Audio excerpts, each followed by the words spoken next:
धसान जो इस एरिया में हो रहा है, जैसे कि 1 महीना पहले यहाँ इस तालाब में हुआ और 1 महीना बाद आपके मोहल्ले में हुआ, तो इस भू धसान का जिम्मेदार आप किसे मानते हैं? सरकार को और कुछ यहाँ के लोगों को भी। यहाँ के लोगों की गलती है कि आप अपने ही जगह को खोखला क्यों कर रहे हैं? जिस प्लेट में खा रहे हो उसी में छेद कर रहे हो। जैसे सरकार की क्या गलती, थोड़ा सरकार बताइए। ने अवैध खनन को नहीं रोका। जब आपके पास कुछ लोग कंप्लेन किए थे कुछ टाइम पहले, तो आपको उस कंप्लेन को सुनना चाहिए था, कुछ एक्शन लेते।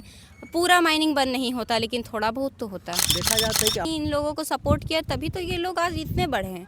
इतना बढ़ा है, पूरा खनन किया गया है, खनन करके ही तो ये हाल किया गया है। सरकार इनको सपोर्ट की है, इनको कुछ मिला प्रॉफिट, कुछ सरकार को प्रॉफिट मिला, दोनों का प्रॉफिट हो रहा था। तो क्या ही देखेंगे, वो बोलते हैं ना, अपना काम बनता भाड़ में जाए जनता। सीसीएल की गलती है। जब भी सीसीएल देख रहा था यहाँ पे ये कैसे नाम है, कोयला चोरी हो रहा, तो उसे स्ट्रिक्ट एक्शन लेना चाहिए था, लेकिन उस टाइम ने कोई भी सरकार ने नहीं लिया।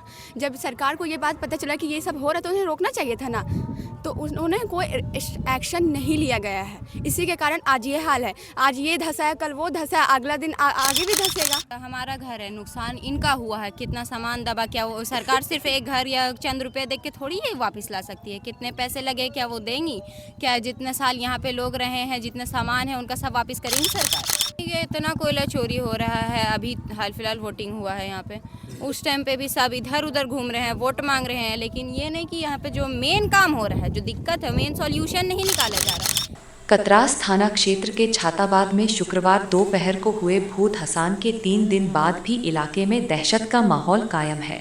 करीब 1.5 दर्जन घर जमींदोज हो जाने और 1-2 मंजिला मकान के देखते ही देखते जमीन में समा जाने के बाद लोग अब भी खौफ के साए में रातें गुजार रहे हैं। कई परिवार सदमे में हैं, जबकि कई धीरे धीरे अपने घर खाली कर दूसरे सुरक्षित स्थानों की ओर पलायन करने लगे हैं। हादसे में घायल हुए करीब 8 लोगों का इलाज स्वास्थ्य केंद्रों में चल रहा है। स्थानीय लोगों का आरोप है कि कोयला खदान में लगातार ब्लास्टिंग और भूमिगत खनन के कारण ये हादसा हुआ। जोहार, नमस्कार, आप देख रहे हैं खबर आंदोलन और अभी हम लोग हैं छाताबाद कतरास में। संजोगी बोल सकते हैं कि ये 7 जुलाई को इस एरिया में भू धसान हुआ था और ठीक 1 महीना बाद यहाँ पर आप मेरे पीछे देख रहे होंगे, ये 7 अगस्त को यहाँ पर एक भू धसान हुआ जिसमें दर्जनों मकान जद में आ गए।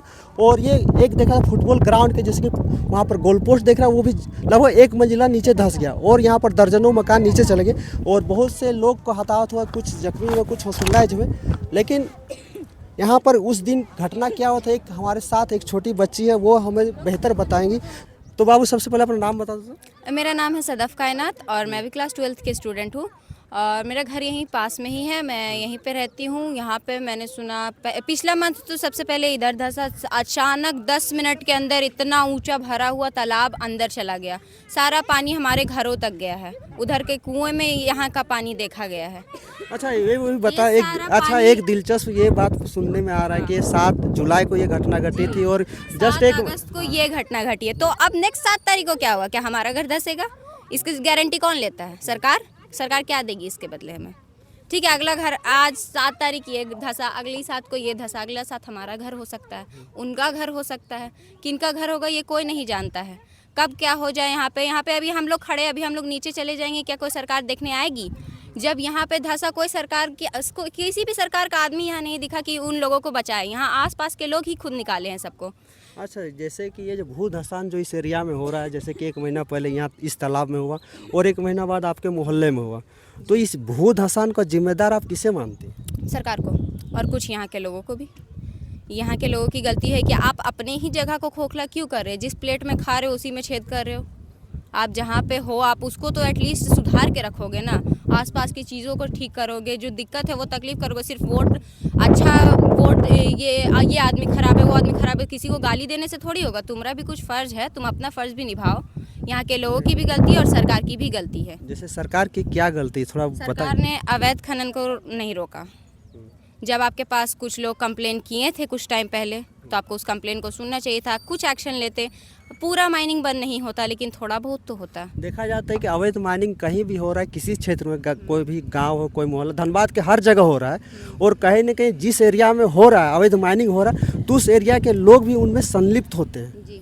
जैसे आपके मोहल्ले में हो रहा है या फिर मेरे गांव में हो रहा है, तो मेरे मोहल्ले मेरे गांव के लोग कुछ ऐसे हो जो राजनीतिक सह प्राप्त होते हैं और वो राजनीतिक सह में ये से अवैध माइनिंग करते हैं और कहीं न कहीं उनकी उनके कार्यस्थानी के कारण उसका भरपाई आसपास के मोहल्ले सारे को भुगतना पड़ आई रहा है। टोटली एग्री विथ इट कि यहाँ के सरकार ने ही इन लोगों को सपोर्ट किया, तभी तो ये लोग आज इतने बढ़े हैं।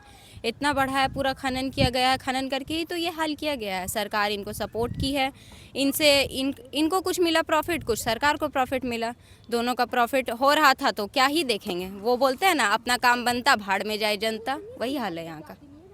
अच्छा, आपको क्या लग रहा है इसमें जो आसपास के, जैसे कि कोई भी कहीं भी माइनिंग जो होती है उसकी देख रेख कहीं एक डीजीएमएस एक संगठन है यहाँ पर सरकार का उपक्रम है, वो डीजीएमएस देखती है कि किस एरिया में किस तरह से माइनिंग करना है, उसके जो भी नियम कानून होते हैं डीजीएमएस मैनेज करती है। तो और यहाँ पर जो हम लोग हैं बीसीसीएल का एरिया है, तो बीसीसीएल को लग रहा है कि बीसीसीएल इस एरिया में अपने जो काम जो उसको माइनिंग के लिए दिया गया तो सही तरीके से नहीं किया, जिसके कारण ये अवैध उत्खनन भी हो रहा है और साथ साथ में यहाँ भू धसान एरिया में देखा जा रहा है ज़्यादा भू धसान हो रहा है। हाँ, यहाँ पर सबसे ज़्यादा बीसीसीएल की गलती है। जब बीसीसीएल देख रहा था यहाँ पे ये कैसे नाम, कोयला चोरी हो रहा तो उसे स्ट्रिक्ट एक्शन लेना चाहिए था, लेकिन उस टाइम ने कोई भी सरकार ने नहीं लिया। जब सरकार को ये बात पता चला कि ये सब हो रहा तो उन्हें रोकना चाहिए था ना, तो उन्होंने कोई एक्शन नहीं लिया गया है। इसी के कारण आज ये हाल है। आज ये धंसा है, कल वो धंसा है, अगला दिन आगे भी धंसेगा। छाताबाद को प्रॉफिट हो रहा है तो सरकार अपना प्रॉफिट देख रही है, बस प्रॉफिट हो रहा है। वो लोग तो चाह रहे मेरा अच्छा हो, हम लोग को क्या है, हम लोग बस बोलेंगे और वो लोग सुन के हटा देंगे।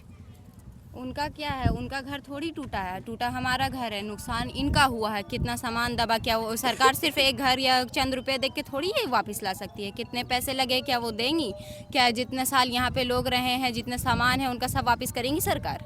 क्या इसकी अच्छा, अभी जो ये जो धसान हुआ, भू धसान, बहुत से मकान लगभग 1 मंजिल नीचे चला गया, एक नहीं, तो 2 मंजिल नीचे गया। अच्छा, तो यहाँ पर जो घर में जो सामान जो थे फर्नीचर थे वो सारे निकाल लिए गए उसी में? वही है, अभी आप जाके देखिए वहाँ पे कुर्सी ऐसे आधा टूटा हुआ दिखेगा, अलमीरा टूटा हुआ दिखेगा। सब इंसान तो अपना शरीर को खुद बचा ही नहीं पाया, कितने लोग फंसे रह गए, तो सामान क्या बचाएगा? वो सारे लोग अभी हॉस्पिटलाइज हो गए हैं। जी हाँ, अभी हॉस्पिटल, तो उन्हें देखने, किसी का कंधा टूटा है, किसी का पैर टूटा है, किसी का फेस पे चोट लगा है, कहीं चोट लगा है। अच्छा, उन्हें देखने के लिए कुछ सरकारी कुछ मुआवजा ये कुछ घोषणा हुई है क्या? अभी तक तो मैंने नहीं सुना इसके बारे। अभी तक सिर्फ सरकार यहाँ आई है, यहाँ खनन हुआ है, प्रोटेस्ट करेंगे, ये करेंगे, वो करेंगे, लेकिन व्हाट अबाउट दीज पीपल जो थे यहाँ, उनका क्या?